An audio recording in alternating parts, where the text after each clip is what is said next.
वाणी से हम सभी को कृतार्थ करें। नमोस्तु महाराज जी, नमोस्तु महाराज जी, नमोस्तु। ओम नमः सिद्धेभ्यः। ओम नमः सिद्धेभ्यः। ओम नमः सिद्धेभ्यः। हम सभी मंगलाचरण के रूप में रमोकार मंत्र का उच्चारण करेंगे। रमो रिहंतारम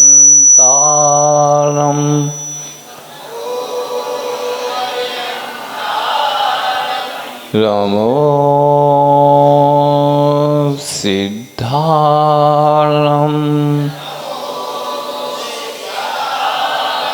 रमो आयरियाणम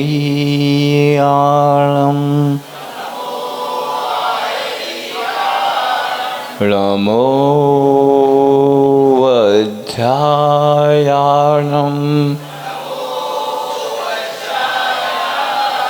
रमो लोए सविसाहूरम।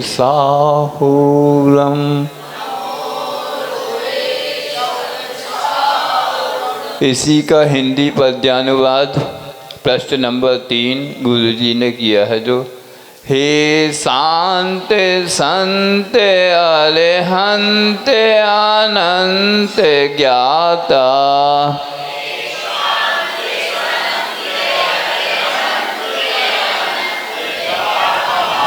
हे शुद्ध बुद्ध शिव सिद्ध अवध धाता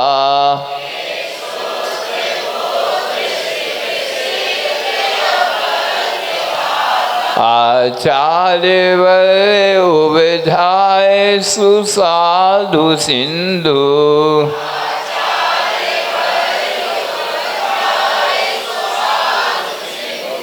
मैं बाल बाल तुम्हें पाद पयोज बंधु।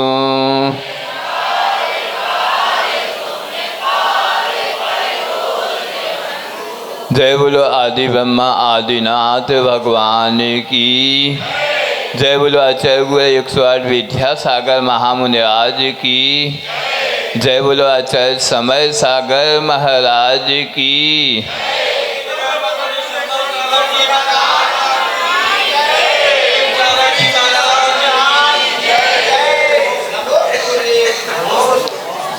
हम पिछले कुछ दिनों से समण सुत्तम ग्रंथ के माध्यम से इस व्याख्यानमाला को सुन रहे हैं। उसमें भी जो हमारा अनादि निधन मंत्र है, रमोकार मंत्र, उसका ही पहला पद जैनों के यहाँ आदि पद है, आदि मंत्र है, अनादि निधन मंत्र है। उसकी हमने बहुत सी विशेषताओं को सुना। अब दूसरी गाथा भी उसी की विशेषताओं का कथन करते हुए आगे बढ़ती है। हम वहाँ चलते हैं, नहीं तो पता चला पहली गाथा में बहुत रमोकार मंत्र में ही बहुत दिन व्याख्यान हो गए, तो लोग कहेंगे महाराज जी ग्रंथ बहुत बड़ा है। कितनी गाथाएं हैं? 756 गाथाएं हैं। तो हमें ग्रंथ का भी ध्यान रखना है। अब आगे चलते हैं। ऐसो पंच रमोकारो सब पाप प्रणाशिनो मंगलाणं च सर्वेशिं परमं हवै मंगलम्। इसी का पद्यानुवाद है मूल मंत्र नव काल सुखी बनाता।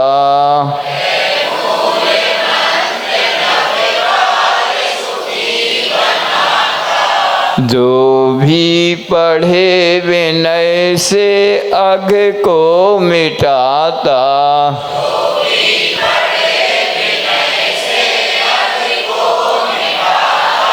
है आद्य मंगल यही सब मंगलों में।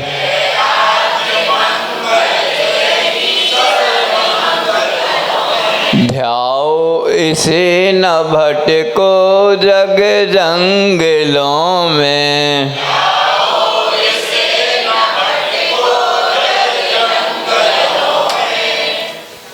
तो इसका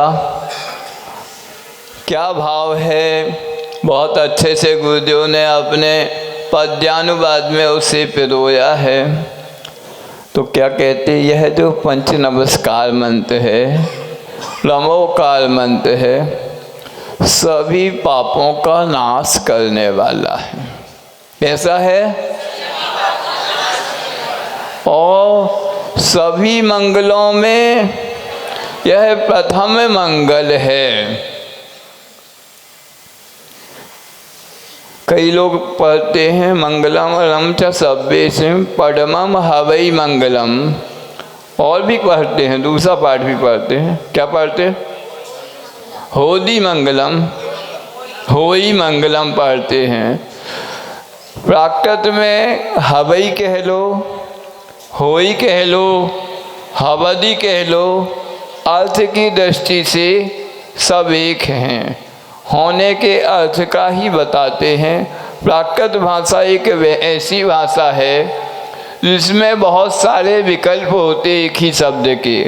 तो उन्हीं विकल्पों के अनुसार किसी ने कुछ पाठ शुरू किया होगा तो वह भी लिख दिया, तो इस प्रकार पाठ भेद होते हैं। कह रहे हैं यह नमस्कार मंत्र सभी पापों का नाश करने वाला है। तो आप लोग पूछ सकते हैं महाराज जी, रमोकार मंत्र से मात्र सब पापों का नाश हो सकता है? हाँ, हो सकता है। कोई बड़ा से बड़ा पाप भी हो तो वो भी रमोकार मंत्र से नष्ट हो सकता है। आप लोगों को ध्यान है, जब आचार्य भक्ति होती है तो गुरुजी 2 उंगली बताते हैं अथवा 4 बताते हैं। ध्यान है इतना? 2 कब बताते हैं? सुबह 2 उंगली बताते थे गुरुजी, और शाम की भक्ति में 4 उंगली बताते थे। इसका अर्थ है रात्रि में हमने जो भी दोष किए हैं, रात्रि में हमारे जो भी पाप हुए हैं, उसका हम लोग गुरुजी से क्या मांगते थे? प्रायश्चित। आप लोगों ने सुना होगा, हम लोग पहले बोलते थे आचैसी रात्रि प्रायश्चित, तो आचैसी 2 उंगली बताते थे, अथवा दैवसिक प्रायश्चित तो 4 उंगली उन्होंने बता दी। क्या आशय हुआ? सुबह 2 का उत्सर्ग करना है और शाम को 4 का उत्सर्ग करना है।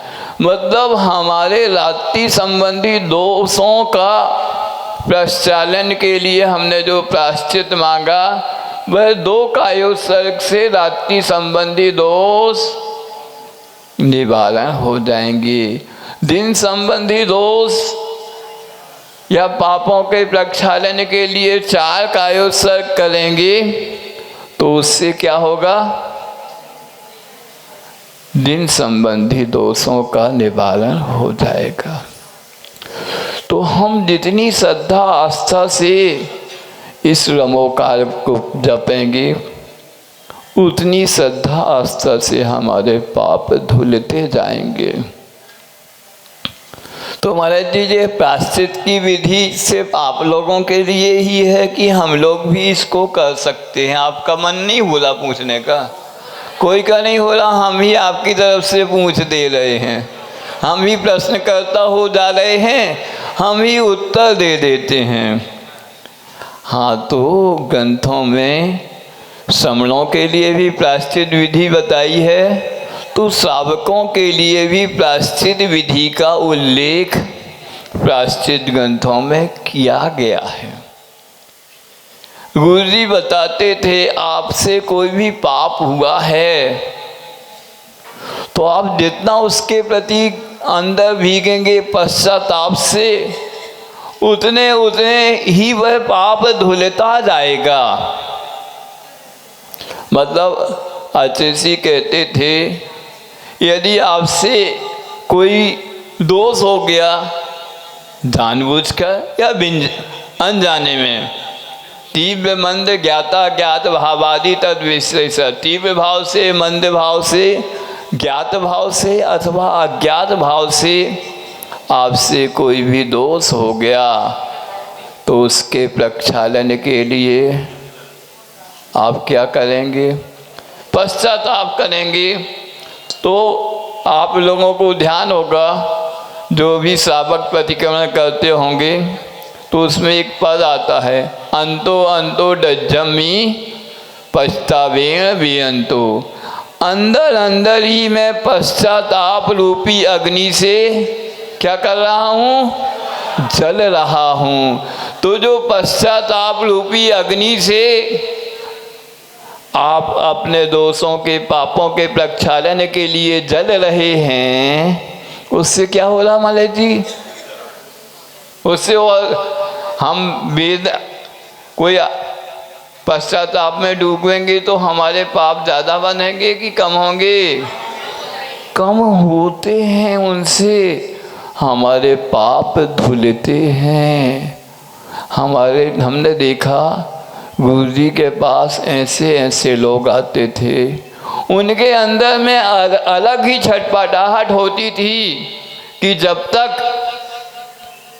उनके पापों का प्रक्षालन नहीं हो जाए तब तक क्या हो, उन्हें चैन नहीं होती थी।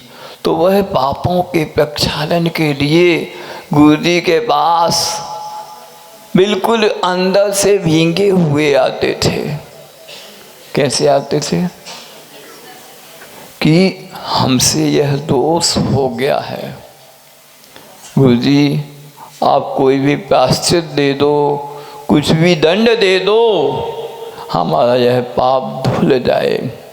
आचार्य कहते हैं, आपने पश्चाताप कर लिया तो चालाना पाप आपका धुल गया। आपने जो भी किया है उसमें यदि चालाना आप अंदर से भीग गए तो चालाना दोष तो आपका उससे धुल जाता है। और उसके बाद आप गुरु के पास पहुंच गए, अपनी निंदा और गर्हा आपने कर ली तो चालाना दोष और धुल जाता है। फिर प्रायश्चित ले लिया आपने, उस प्रायश्चित को स्वीकार कर लिया, गुरु ने जो दिया, चालाना दोष उससे धुल जाता है। फिर गुरु ने जो प्रायश्चित दिया, उस नियम को, उपवास को जो भी दिया, उसको पूर्ण भक्ति भाव से आपने अच्छे श्रद्धा से कर लिया तो चालाना दोष और धुल गया। मतलब 1 रुपया बराबर आपने पाप बंधा। तो इन प्रक्रियाओं से हम पूरा उसको धो सकते हैं, 4 आना करके। आप लोग धोना चाहते अपने पापों को, तो गुरुओं के पास अपने पापों को धोने के लिए आपको जाना होगा। अभी भगवती आराधना ग्रंथ चल रहा है, उसमें यही वर्णन है कि छपक कौन कहलाता है? जो संलेखना के लिए प्रस्तुत होता है वह छपक है। और निरापक आचार कौन है? जो उसकी संलेखना अच्छे से करवाता है, वह निर्यापक आचार होता है। तो वह छपक निर्यापक आचार के समक्ष अपने दीक्षा तिथि से अभी तक जितने भी दोष उसके व्रतों में लगे हैं, जो भी मन से, वचन से, काय से, किसी भी क्रियाओं में 28 मूल गुणों में आदि आदि जो भी दोष लगे हैं उनको कैसे रख देता है, बिल्कुल बालकवत अपने गुरु के सामने रख देता है कि हे भगवान, हमें इन मूल गुणों में इस दिन, इस रात्रि या इस दिवस इस प्रकार का दोष लगा है। मान लो 50 साल का दीक्षित साधु है तो अपने 50 वर्ष के दोषों का निवेदन अपने गुरु के सामने बिल्कुल बगैर किसी मायाचारी के, ये नहीं कि छोटी छोटी बातें तो बता दी, बड़े बड़े छुपा लिए, या बड़ी बड़ी बता दी, छोटी छोटी छुपा लिए, उन दोषों को रख देता है और कहता है भगवान, हमें इन सब दोषों के लिए प्रायश्चित दीजिए।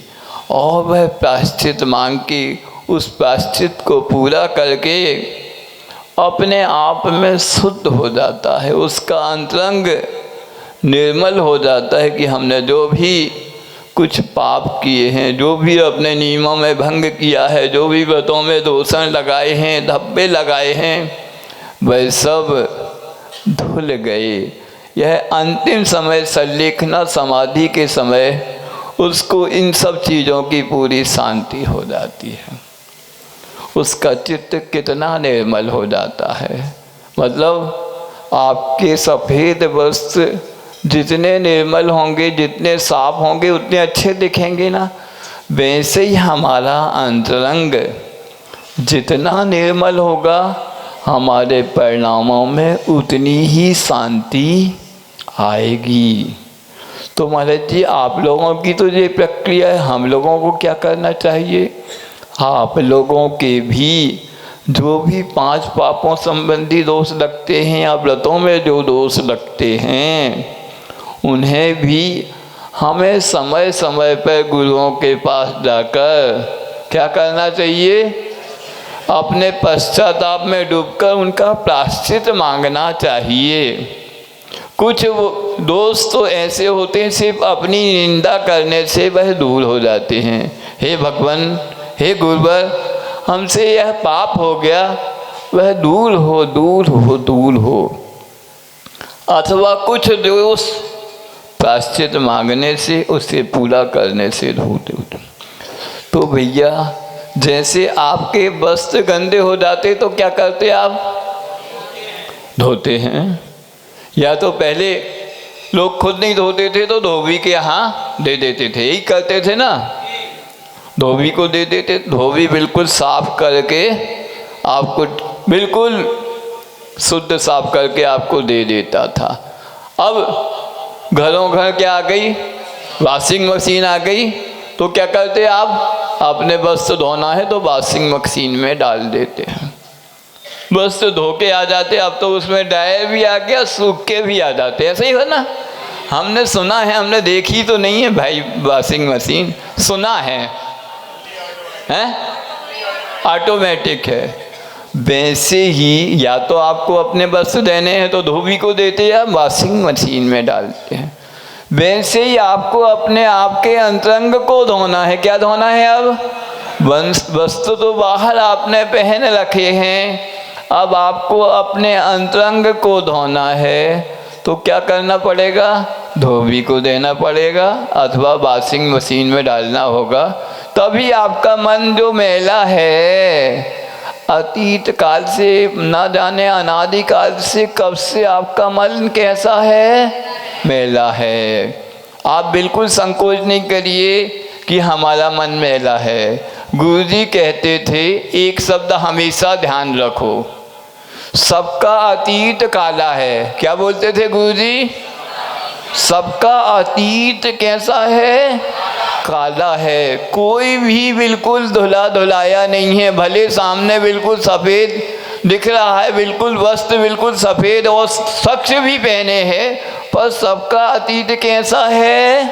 काला है। ये पहले स्वीकार करो। अगर हम अपने आप को पहले ही धर्मात्मा मान लें, बिल्कुल पुण्यात्मा मान लें, बिल्कुल दूध के ढिले मान लें, तो हमारी सफाई नहीं हो सकती। पहले हम अपने आप को स्वीकार करें, हमारा अतीत काला है, हम पापमय हैं। प्रतिक्रमण में एक श्लोक और आता है, पापिष्ठेन दुरात्मना जर्धिया माया विना लोभ विना रागत देश मली मसेन मनसा दुष्कर्म यन निर्मितम। क्या कहते हैं मुनि महाराज भी यह प्रतिक्रमण करते प्रतिदिन सुबह और शाम। क्या बोलते हैं? पापिष्ठेन, हे भगवान मैं पापी हूँ। क्या बोलते हैं? पांचों पापों का त्याग हो गया मुनि महाराज का, फिर भी बोल रहे पापिष्ठेन, मैं पापी हूँ, मैं दुरात्मा हूँ, मेरी आत्मा पवित्र नहीं है, मैं तो दुरात्मा हूँ। पापिष्ठेन दुरात्मना जड़ दिया, मैं मेरी बुद्धि जड़ है, कुछ काम नहीं करती, मैं मायावी हूँ, मैं लोभी हूँ, मैं राग देश से मलिन है मेरी आत्मा। तो जब मुनि महाराज यह भगवान के चरणों में अथवा गुरु के चरणों में जाकर अपने आप को ऐसा स्वीकार करते हैं, तब उनका अंतरंग मन साफ होता है। जब मुनि महाराज भी अपने आप को पापी स्वीकार कर रहे हैं, तो हम तो और कितने निचले पायदान के हैं, और बहुत नीचे हैं। तो सबसे पहले तो यह स्वीकार करो भगवान, हमारा अंतरंग निर्मल नहीं है, पाप से युक्त है। आदि आदि हमने ना जाने अतीत काल में कितने पाप किए हैं, हमारा अतीत काला काला है। भगवान आपके शरण में ही आके वह धुल सकता है, आपको ही वह धोना है। इस प्रकार बार बार जब आप कहोगे, तब कहीं थोड़ा सा आपका हिस्सा क्या होगा? धुलेगा। आपने कभी ऐसा कोई प्रयास किया है? दूसरे मतों में भी एक कन्फेशन होता, क्या होता है। तो उनके यहाँ तो बाद में, हमारे यहाँ यह पद्धति और प्राचीन है। जो भी प्रतिक्रमण है, प्रायश्चित है, यह उसी का रूप है। हमें प्रतिदिन अपने किए दोषों का प्रतिक्रमण करना चाहिए। और कोई नहीं है तो कम से कम हम तो कहते, आपके इष्ट देवता कौन है? कौन है इष्ट देवता आपके? बड़ो वाले बाबा। सब उनके नए मंदिर की वेदी शिलान्यास में शिला रख के आए, नहीं आए? नहीं आए हैं तो अभी भी अवसर है। नहीं समझे आप? कल भी बहुत से लोग गए थे, उस दिन भीड़ भाड़ में कुछ लोग नहीं रख के आ पाए होंगे। आप अभी भी जा सकते हैं, मंदिर के बाहर शिला रखी है, आप अपने पूरे परिवार के साथ जाएं, अपना मोबाइल खोलें, अच्छे से वीडियो और फोटो भी खिंचवाएं। जो भी दान राशि देना है तो वहाँ भरो बाबा वाले मंदिर के दान पेटी में डाल दें। और जो चूक गए हैं उनके लिए अभी भी अवसर है। प्रत्येक व्यक्ति अपनी एक शिला जरूर रख के आए, क्योंकि हमें क्या धोना है? बड़ो बाबा वाले मंदिर के निमित्त से अपने पापों को धोना। क्या करना है? आप किसी के सामने कोई बात अपनी नहीं रख सकते ना, अतीत इतना काला है। जब बिल्कुल बड़ो बाबा अकेले बैठे हों, कोई नहीं हो, क्या करें? आपके इष्ट देवता बिल्कुल अकेले बैठे हों, तब अपना पूरा कालापन कहाँ रख दो? उनके चरणों में रख दो। बोल बोल के, मन ही मन में नहीं कहना, नहीं वो सुन नहीं पाएंगे। क्या करो? अच्छे जोर जोर से आलोचना और निंदा चुपचाप नहीं होती। भगवान हमसे अतीत में जे पाप हो गए हैं, आपके चरणों की कृपा से ही वह पाप धुलेंगे, और कोई सहारा नहीं है। ऐसे बार बार उनके चरणों में निवेदन करो। यह पश्चाताप से ही, यह प्रतिक्रमण से ही हमारे पाप धुलेंगे। जो आप धोबी, कपड़े के धोबी बोलते ना, वैसे ही आपके नगर में भी जो मुनिराज हैं वह भी धोबी हैं। क्या है? क्या है? आप अपना अंतरंग धुलवाना चाहते हैं, मन धुलवाना चाहते हैं, तो जैसे वो धोबी को वस्त्र देते ना, या फिर वॉशिंग मशीन में कपड़े डालते ना, तभी वह मशीन धोती है, वैसे ही इन मुनिराज के चरण में भी जाके आप अपने पापों का प्रक्षालन कर सकते हैं। यही विधि है, इसके माध्यम से ही हमारा अंतरंग निर्मलता को प्राप्त होगा। तो और गुरु जी ब्रह्मोकार मंत्र की माला आदि प्रायश्चित के रूप में कई बार देते हैं, आगम में भी यह उल्लेख है, इसलिए इसमें लिखा ना सब पाप प्रणाशनो है सो पंच नमोकार। जो यह पंच नमस्कार मंत्र है, ब्रह्मोकार मंत्र है, वह सभी पापों का नाश करने वाला है। आपकी श्रद्धा आस्था इस पर जितनी बलवती होगी, उतना ही वह आपके पापों को धोएगा। ये पांचों परमेष्ठी, चाहे वो अनंत परमेष्ठी हों, सिद्ध परमेष्ठी हों, आचार्य परमेष्ठी हों, उपाध्याय हों, साधु हों, ये कौन हैं? बहुत अच्छी क्वालिटी के क्या हैं? नहीं समझे? अनंत सिद्ध तो है नहीं, साक्षात उनकी प्रतिमा विराजमान है। फिर आचार्य उपाध्याय साधु तो वर्तमान में विराजमान है। आप उनकी प्रतिमाओं के सामने भी जाकर अपने पापों को धो सकते हैं, और साक्षात आचार्य उपाध्याय और साधु परमेष्ठी के पास जाकर भी धो सकते हैं। पर जाना आपको पड़ेगा। तो हमें अपने अतीत के इस कालेपन को मिटाना है, धोना है, तो यही प्रक्रिया है। आज करें, कल करें, जब भी करेंगे, इस प्रक्रिया से ही हम शुद्ध और साफ हो पाएंगे।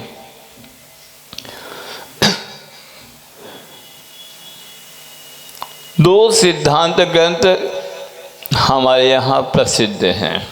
एक तो सठखंडागम, जो आचार्य धरसेन महाराज ने पुष्पदंत और भूतबली महाराज को सौंपा था, उसकी भी कथा हम किसी दिन बहुत अच्छे तरीके से रखेंगे। आज जो हम बात रखने वाले हैं वह कसाय पाहुल ग्रंथ, जो दूसरा सिद्धांत ग्रंथ है, जिसे आचार्य गुणधर महाराज ने गूंथा है, और उस पर भी आचार्य वीरसेन स्वामी ने टीका लिखी है। उस टीका का नाम क्या है? जय धवला। क्या नाम है? सठखंडाम पर जो टीका है उसका नाम है धवला, और कसाय पाहुल पर जो टीका है उसका नाम जय धवला है। कसाय पाहुल ग्रंथ की कितनी गाथाएं हैं? 16 कसाएं हैं, 9 कसाय 25, और 3 दर्शन मोहिनी। ऐसी कुल मोहिनी की प्रकृतियाँ कितनी हैं? 28 प्रकृतियाँ हैं। तो इन 28 प्रकृतियों का वर्णन करने के लिए कसाय पाहुल में कितनी गाथाएं हैं? कुल 180 गाथाएं। कितनी हैं?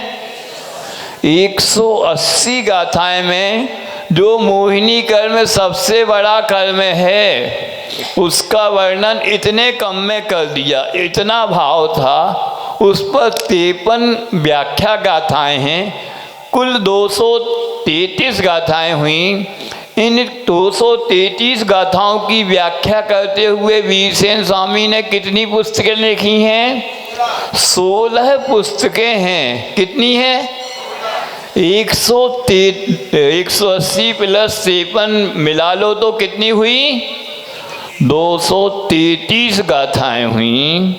उन 233 गाथाओं में कितनी पुस्तकें लिखी गई? मतलब कितना विषय उन गाथाओं में होगा। कहते हैं सूत्रों के लिए, कहते हैं गाथाओं के लिए गाथा सूत्र भी होता है और सूत्र भी होता है। अनंत अर्थ गब्बठा दो, उनके लिए क्या क्या है? एक एक सूत्र में अनंत अर्थ गर्भित होता है। तो उसी जय धवला पुस्तक की पहली पुस्तक में आया है, रमोकार मंत्र का ही महात्म्य वहाँ आया है। उसी पंक्तियों को हम बता रहे हैं। कसाय पाहुल की जो टीका है जय धवला, उसमें आया है। क्या आया है? संपही बंधा दो असंख्यज गुण श्रेणी कारगो, संपही बंधा दो असंख्यज गुण श्रेणी निजरा कारगो। कौन? तम्मा नमोकारो, जो नमस्कार मंत्र है। अभी जो बंद हो रहा है, अभी हम जो भी कर रहे हैं, उस बंद से असंख्यात गुण श्रेणी निर्जरा का कारण है। कौन सा? रमोकार मंत्र बंद की अपेक्षा असंख्यात गुण श्रेणी निर्जरा को काटने वाला है। तम्मा, इसलिए भोजन पायन पचन सत्य पारंभ आदि क्रियासु नीमेन नमुकारो कारगो। बंद की अपेक्षा प्रति समय असंख्यात गुणी निर्जला का कारण है। कौन? रमोकार मंत्र।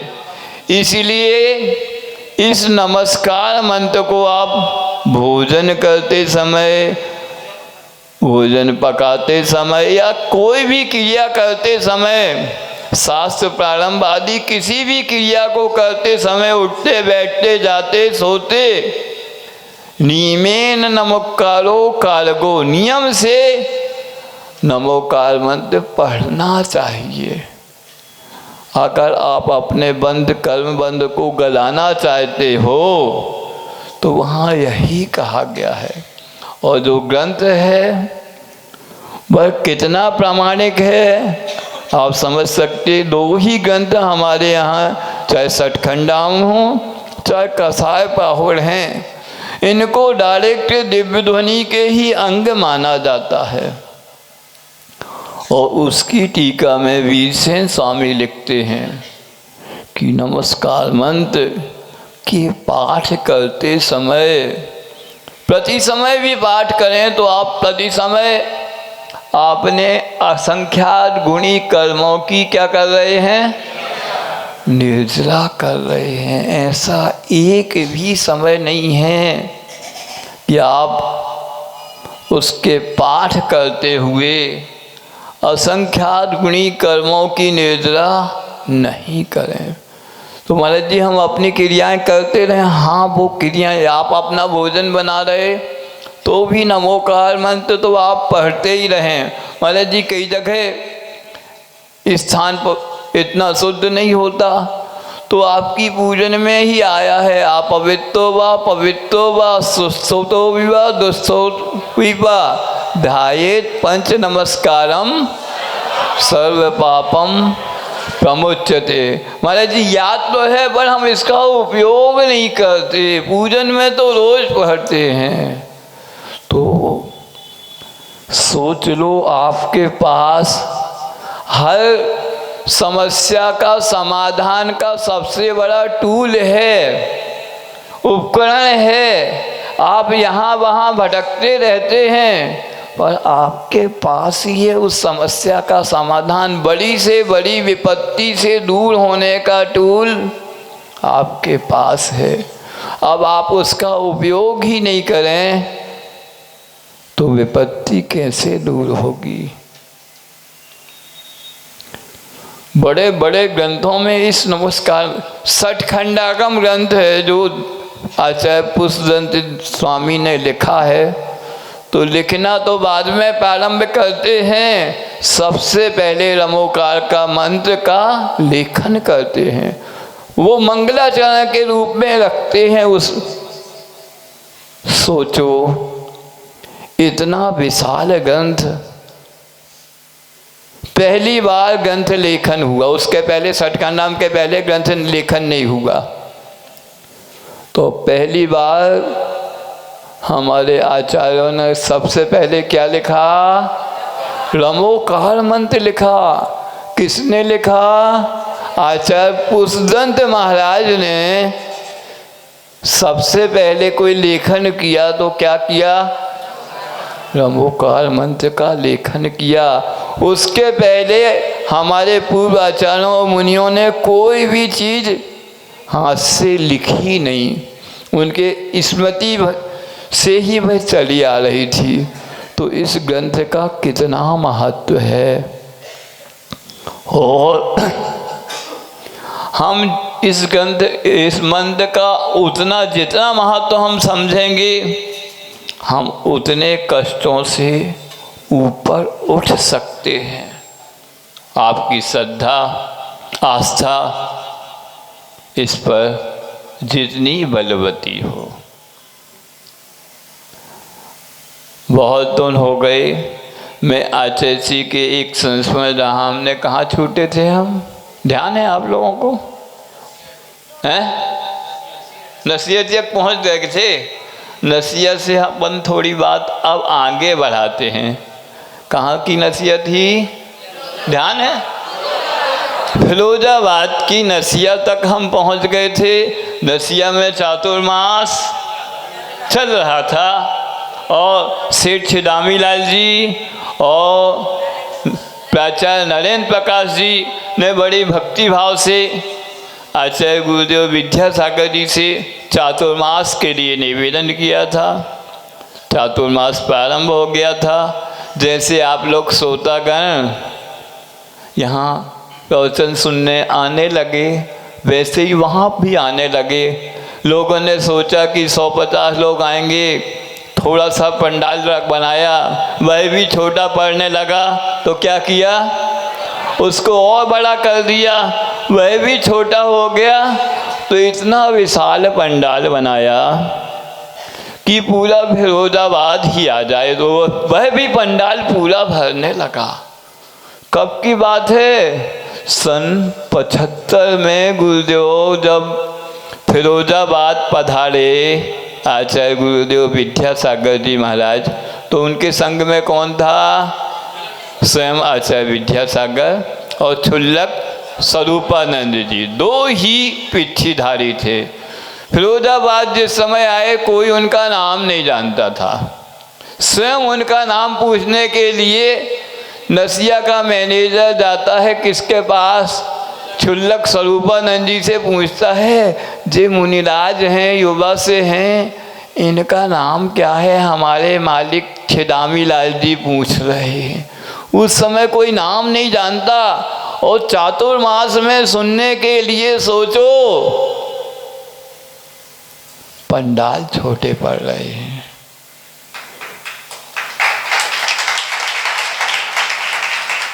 स्वयं वह सेठ जी निवेदन करते हैं। और सुनो, सेठ जी पहले दिन से परगाहन कर रहे हैं, नहीं समझे?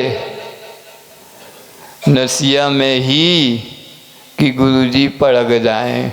आप लोग तो एक आध दिन में बेचैन हो जाते हैं। ये बात मैंने स्वयं आचार्य जी और मुनीसी योग सागर जी के मुख से सुनी। पहले दिन से, चातुर्मास के पहले दिन से सेठ जी बड़े भक्ति भाव से परगाहन कर रहे। वहीं नसिया में आचार्य जी निकलते रोज नसिया से, कहाँ चले जाते? सीधे फिरोजाबाद शहर चले जाते। यूँ समझ लो शीतल धाम से निकलते और सीधे विदिशा आ जाते। रोज के रोज कितना चलना? प्रतिदिन 1.5 से 2 किलोमीटर चल के वह कहाँ आते थे? शहर में आकर आहार करते थे। प्रतिदिन गुरुजी बताते थे करीब 9 से 10 तो प्रवचन होता, फिर 10 सवा 10 बजे वहाँ से निकलते चर्या के लिए, सीधे शहर आते। कभी 1.5 किलोमीटर, कभी 2 किलोमीटर या उसके बीच रोज चल के जो भी सावक, ढेरों चौके वाले वहाँ उनके परगाहन करने के लिए खड़े रहते सावक लोग। जिसका कुछ पुण्य हो जाता तो उसके यहाँ परगाहन हो जाता। सेठ जी नसिया में प्रतिदिन खड़े रहते धर्मशाला में, उनको परगाहन नहीं मिला। आप तो 1-2 दिन 3 दिन होते तो कहते अरे महाराज जी चीन के जात हैं, लेन दो, क्या कहते आप? महाराज जी तो चीन चीन के जात हैं, हमें चीनते ही नहीं है। अब रहन दो, फिर देखेंगे, अभी बहुत ज़्यादा हैं परगहन वाले, अपन बाद में करेंगे। सेठ जी पहले दिन से खड़े हैं, 1 महीना गुजर गया, अचरसी देखते हुए मुस्काते हुए निकल जा रहे हैं। दूसरा महीना भी निकल गया, आप लोग धैर्य रखेंगे? नहीं रख पाएंगे। जबकि मैंने बता दिया सेठ जी कुछ उस विचारधारा के थे, आप समझ रहे ना। फिर भी इतनी भक्ति भाव से वे खड़े हैं। तीसरा महीना भी निकल गया, फिर भी सेठ जी प्रतीक्षा कर रहे। आपका क्या हाल होगा अब? बताओ, बड़ा घर का क्या होगा? अब क्या हुआ?